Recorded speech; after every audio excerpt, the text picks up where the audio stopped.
everyone. So now we're going to look at the back end of Articulate Storyline 360, and we're going to look at how I built the letter C example, characters, captions, and cue points. So first what we're going to do is, right now I have everything like all completed, but to show you step by step, I'm going to go over here in the timeline and I'm going to hide certain items, and then I'll just talk you through how I would build it again from scratch. So I'm going to go and hide certain things, and we'll start off with the background and creating the scene for the computer repair shop. Okay, so I've gone and hid everything that I had here in the timeline, so now we have a blank canvas. So what you'd start with would be, of course, the title. So I'll just unhide that. So that's the title I'll use. You can use whatever you want. And then I would start by finding a image for the background. Now this, you don't have to follow what I'm doing exactly. So you can go up to like illustrations and you can type something like room background and see what comes up. So this is the one I used here, but there's lots to choose from. Okay, so I'll just close that and I'll just unhide what I used there.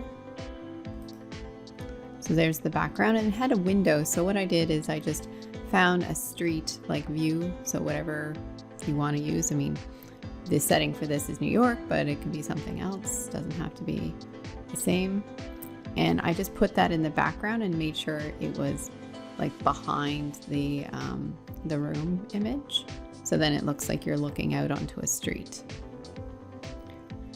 And then I just filled it up with other things that you might have in a computer repair shop. And it's a little hard to do sometimes, but this was just an example. So you don't have to, it doesn't have to be perfect.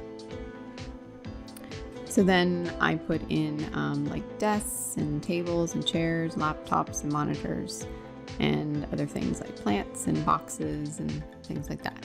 So I will just unhide that, and you can find all those things under the illustrations, or if you want to be more realistic and use photos, there's that option as well.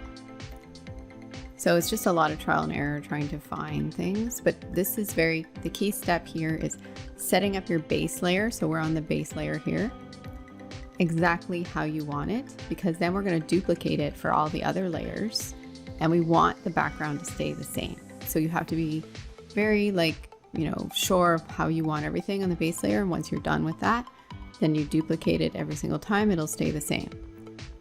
So take your time with this layer, even though you're just setting up the scene, but it will save you time in the long run.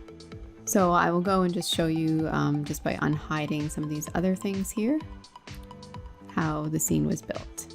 So let's see, we have this one, there's a table, plant,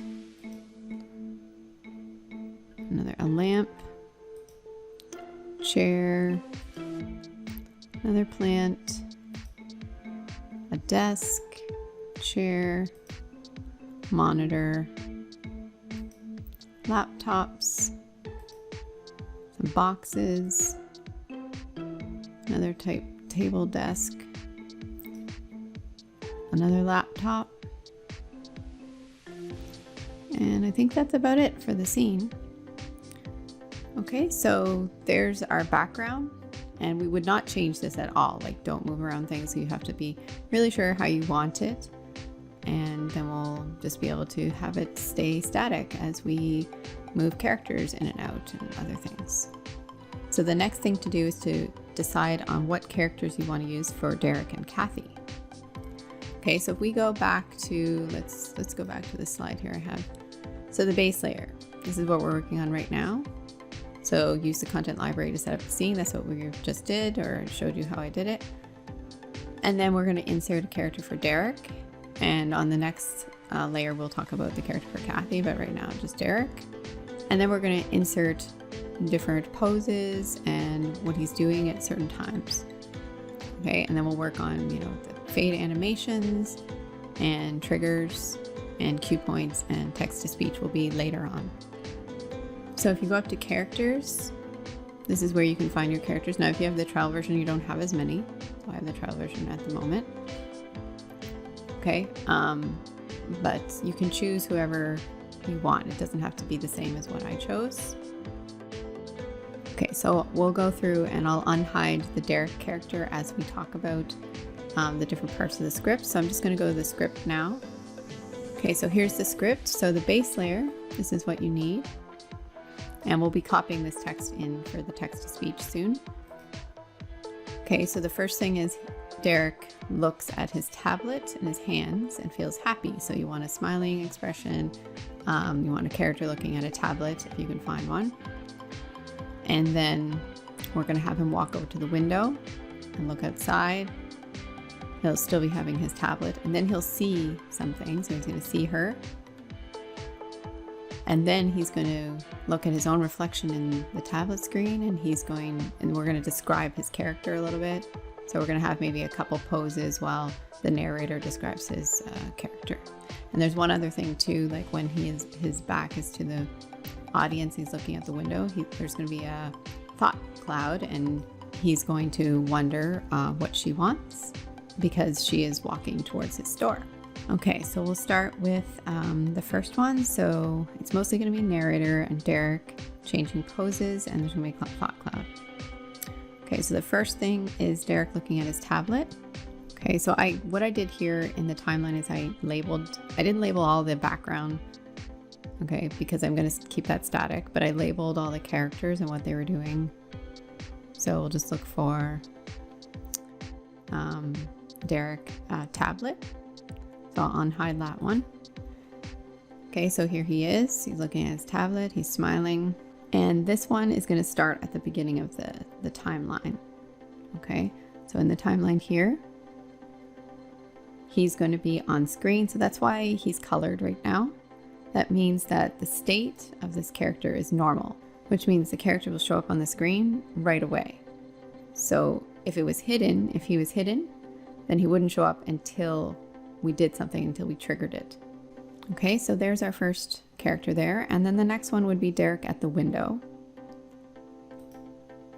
Okay, so here's Derek at the window. Now you can't see him because he's behind, and you have to move the characters around, and you'll have to use we go to the home, the arrange feature here. So I could bring that character as a front. So this is what he looks like. And then I'll just undo that so I don't mess this up. Put him in the back because we don't want him to be in front of the main character. This is the first character on the screen, and we will hide the Derek tablet character once the other one shows up. We're going to be doing a lot of repetition with the triggers. Okay, so I'll just show you the first couple triggers there. Now that we have the first character here, he's on screen from the beginning. So here it is here. So when the timeline reaches cue point number 1, so that's another thing we're going to talk about in a second, these cue points. So I'll just go over a little bit what this is. So what a cue point is, it's just a way to have certain objects or certain events happen in Articulate Storyline 360 by just indicating it with these little indicators here, like numbered 1, 2, 3, so that's how they're numbered. And so you can move these around really easily on the timeline instead of dragging. For example, if we wanted this one to show up at that point, another way to do this would be to drag and just have them start there. But then it's just not as easy. You have to keep moving things around. I find the cue points much easier because then if you do want to change the time when they come in, you just have to move it like this and you don't have to change anything down here. So the cue point just indicates when something's going to happen. So I've indicated for cue point 1 to start at around 11.5 seconds. This is dependent on the text to speech. So you'll see that you can, if you want to follow along and use that right now, then you can set it up there, but then you might have to tweak it depending on how you set up your example. Might need a little tweaking, but this was what worked for me. And the way to insert these too, a really easy way is you just go to a certain spot, you just click, and then you hit the letter C on your keyboard. I'm not going to do that right now because it will mess up my numbering, but that's how you do that. Okay, so you just go somewhere and you just click C. Okay, so when it reaches cue point 1, I'll just put the playhead back here. Change the state of Derek window. Okay, so that's the one in gray. So when they're in gray, that means that they're hidden to begin with. So the state is hidden. Okay, so mostly all the objects are going to be hidden to begin with because we're going to trigger them with the cue points. So when we reach cue point number 1, Derek window is going to change to normal state. That means it's going to appear on screen. And Derek tablet is going to be hidden. So the Derek tablet is the one that's already in the normal state to begin with. It's going to become hidden. So I'll just show you that right now. Just a reminder, the other layers here are already complete, but we're just going to watch the very beginning. Okay, so there we have Derek tablet. And we'll just wait the 11.5 seconds. And there we go, Derek window. Okay, so that's the first one. Then you just continue to go along with the script. So the next one after that is Derek sees Kathy. So I'll just show you that right here. So we're going to unhide that. Okay, so there that character is, and again, the state is hidden. So you just change it here in the drop down. Okay, and this character will appear at cue point number 2. So I'm just going to zoom out slightly so you can see that. Cue point 2 is here. So again, the timing, like when you're first building this, you can just put it in randomly at first. And then once you get your text to speech in there, you can go along and just tweak that really easily. So this character we have looking out the window, you can put hands on hips. It doesn't have to be exactly the same as my character. And it starts at cue point 2. So again, you would just go along and hit C to insert your next cue point. One thing about that though, if you do end up, like for example, forgetting a cue point and you come back to put it in, it always numbers in sequence. So if you forgot, like say we forgot to put the second one in and you went along and you had this one as number 2 and that one's number 3, when you come back later, it'll be like a higher number. And it's not like too bad, it just means that you'll have to make sure that when you set up the trigger, you're going to set it up for the right number. But try to plan it out from the beginning so you get it in the right sequence. So let's look at cue point number 2, the triggers here. So when the timeline reaches cue point number 2, we're going to change the state of Derek saw Kathy to normal. So this one's going to appear. And we're going to change the state of Derek window to hidden. Okay, so I'll just go into one of these just in case you want a refresh on what the triggers look like. So I'm not going to change it, but just show you. So you just change the action here and change the state. Derek saw Kathy to normal. So you just select that from the drop down when the timeline reaches cue point, and then you select the correct cue point. Okay. Okay, so the next one is at cue point 3, and it appears down here because I think I added it later because I was adding my my thought clouds later on. So cue point 3. But again, try to do it in order now that you can see what I've done from the beginning. Okay, so cue point 3 is Derek wonders. I wonder what she wants. It's a thought cloud. So it's this one here. So we just keep the character the same, but we're just going to add this thought cloud. And it will come in at cue point 3. And again, you'll time that with the script, with the text to speech. So you're just going to insert a thought cloud. So I'll just show you where that is here. Go to insert, caption, and then you can choose one of these. You can change the color, and then you just type your text. And again, the initial state of this is going to be hidden because we want it to appear with cue point 3. Okay, so the next thing is cue point 4. We're going to have Derek sees his own reflection. So I'll just unhide that. Okay, so it's hard to see because we have other things in front. I'll just show you that for a second. So here he is. So it's just almost the same as this one, just a slightly different pose. So again, this is the characters facing the audience and looking at the tablet and smiling. Now, you don't have to follow everything I'm doing to a T. So design it the way you'd like. I'm just giving you a model, a basis. So it starts at cue point 4, which you're going to insert the same way. So just go along the timeline, click C. Initial state again is hidden. And over here we can look at the triggers. Okay, so change the state of Derek sees his reflection to normal. Okay, so we're going to make that one become visible. Then change the state of Derek saw Kathy to hidden, and change the state of Derek wonders, I wonder what she wants, so the thought cloud to hidden. So basically what you're doing is you're making things appear and you're making things disappear at the same time. And that's going to be a common theme through this whole example. Okay, so that's pretty much it for cue point 4. Now cue point 5. This is where we're going to talk about Derek's personality. So I'll just unhide this one. So I'll just show you what that looks like. There's Derek facing the audience with his arms crossed and he's happy, and the narrator is just talking about his personality. Okay, I'm just going to undo that. Okay, so when I'm undoing that, I was just showing you like what the character looks like, but I don't want him in front of everything else. So I'm just putting it in behind. So that's another thing, like make sure your main character here, the first one that comes at the beginning of the timeline, is in front, and all these ones are more in the back. You're going to have to play around with it a little bit.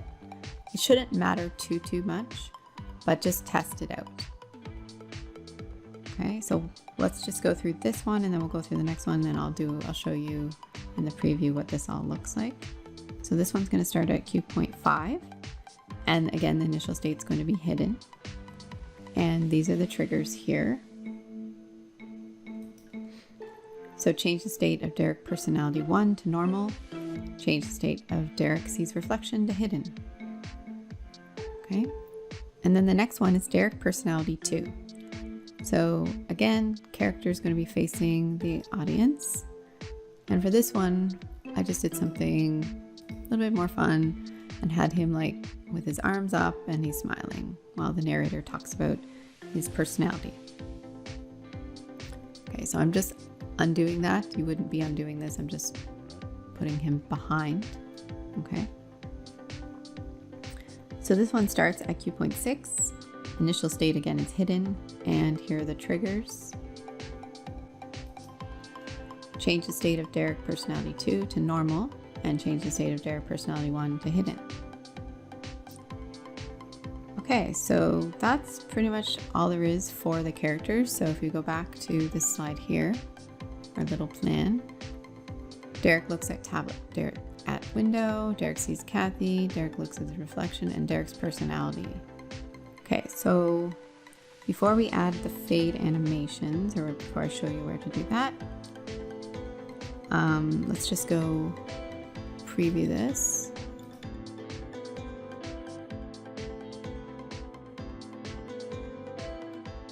Okay, so there's the first character on screen already. So we'll just watch this kind of play through changing characters. So we hid that one, we unhid the next one.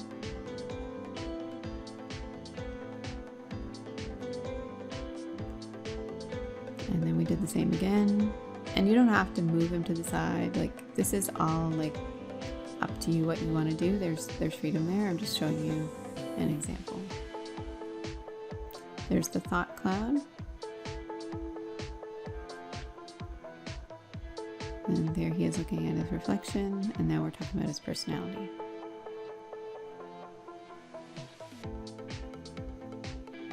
Okay, so that's pretty much it.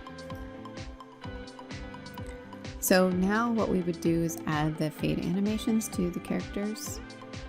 So mostly you're going to just be adding those to the actual characters, not the background objects here. And okay. We will, let's see, yeah, so we will have the title here We will have this, let's go to the animations tab, fade in. We won't have it fade out, okay? That'll be the only time.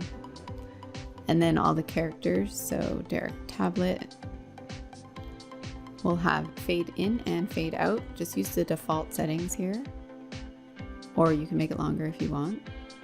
So I use just the default. And do that for all the characters. So you just go through each one and just set this to fade and fade. And do that for this one. And so Derek sees Kathy, Derek sees reflection, Derek personality 2, and also the thought cloud. Do it for the thought cloud as well. Okay, so that's pretty much it for the base layer so far. We will add the text to speech, and the music for the background, but that will be later on. So at this point, we can go and duplicate the layer, and then we'll come back to the base layer, and we set up the trigger to make the next layer show up. So I'll show you that. So what you do after you have this all set is you right click down here, so pretend I haven't done it, and you'd hit duplicate. And then you rename it, and you can call it whatever you want, but this is what I called it, Kathy Arrives. Okay. And then once you've duplicated that layer, and we'll come to that in a second, you go back to your base layer and you set up the trigger to make it appear. So that would be this one right here, cue point 7. So you set up another cue point, okay, and you'll have to time it with the script later. That will be show layer, Kathy Arrives. Okay, so you're going to go to show layer, Kathy Arrives. So that's the name of the layer when the timeline reaches cue point 7. Okay, and that's pretty much all there is to that layer. There's going to be a lot of repetition here. It looks like a lot sometimes, but once you start moving along, it should get faster because you're going to be making characters appear and making other ones disappear, and then making characters appear and making them disappear, and then adding the fade animation so it looks nice.